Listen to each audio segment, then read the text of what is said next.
How to trade options on Tastytrade. First, go to Tastytrade website and log into your account. On Homepage, click on Trade tab. Then looking over here, on the right we can actually see our option chain.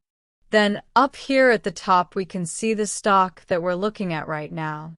Here on the left-hand side we can actually see all of the options expirations available for American Airlines.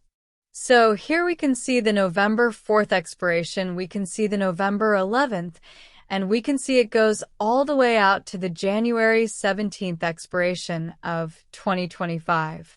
At the top, you can also see all of the info columns displaying things like the current delta, the out-of-the-money percentage, and the current bid mask. Choose the asking price. Down here below, select limit price. Then click on Review and Send. Just confirm everything looks right, and in order to place this trade, hit Send Order. That's it. Thanks for watching.